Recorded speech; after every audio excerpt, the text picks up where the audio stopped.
a union e Kenya kasani, union ma most vibrant and KUPPET.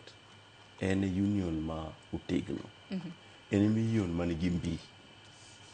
Koro ng'ata gombo mondo biye. Winjo gi ng'ato gima timore. Ng'ata gombo mondo biye. To moloyo gibiye biye, gidwa mondo gibi mondo gitele. Koro en lero ma cutthroat. To jok moko ma bende okata jopuonj be koro owacho ni tang'o mantiere KUPPET ka. Koro gimbe sama KUPPET nitiere, gimbe biro gi rwethgi. Nikech ng'ato ka ng'ato koro mobilize joge. Koro gima noche nano mabe, naneno gima lich mapok nanene ngimana. Ka koro jopuonj ong'iewo nyaka jok moko ma kathirathira, mago kathirathira mamiel e yo. Kendo giwacho ni ok inyal donjo e university ka. Ma e gima koro watimo kendwa. Koro kuonde mang'eny kaka ne Migori no watimo, mar research was good, ne en very peaceful. Kisumu research was good, ne en very peaceful, waseyudo result. Machakos research was good, ne waseyudo result.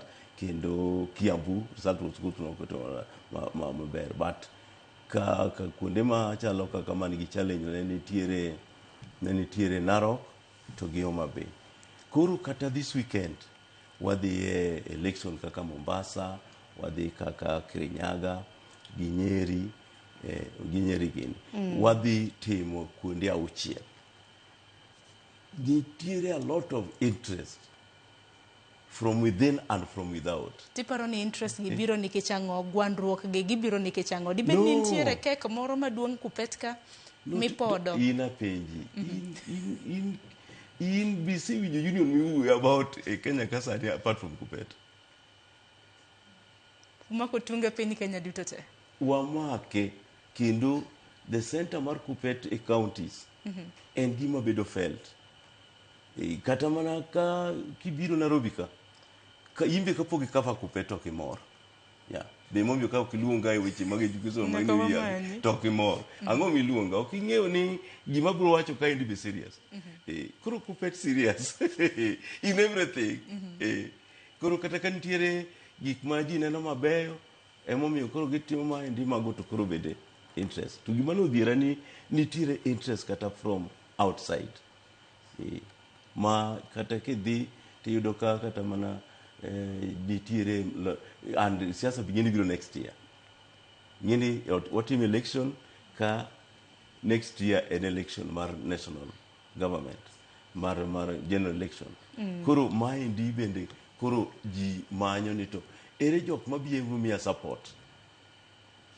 Koro local politicians in various counties are now becoming interested in KUPPET. Go mani endi gima timore.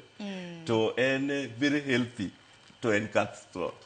En healthy. To wach mar Homa Bay cha koro yiero ma Homa Bay notiseyo kaka notim? No, gima notimore Homa Bay nok ber nikech the contestants no oyie mondo giti gi informal security ma one not even security. Mono pose a lot of insecurity to the whole process. Kaito kuro negi overwhelm the returning officer and the police, and therefore negi make the whole process not to be not to go on. Kuro ne or about kuro there kuro upodnwari to report from the labor officer kwase yudo to wadhi winjo what the regulator says and the commissioner of labor. Kuro kako wabedo advice kako wabro tim. Otherwise pod gin nyaka gi wait. And money the whole process kata neno ni no bedo about no ok en cheap process.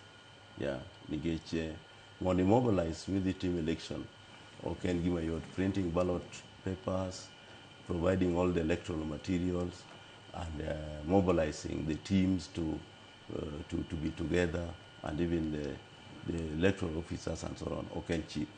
Kuro, it will have to take into consideration so many things. But we'll get to them, kawa say the report, more official, kuko wanyalo engage. Otherwise, it has really disturbed us. And one year maybe osetimonwa which court maduong engage. Homa Bay, the county of birth. So last election 2021, negative almost a similar thing. Kidukuro this time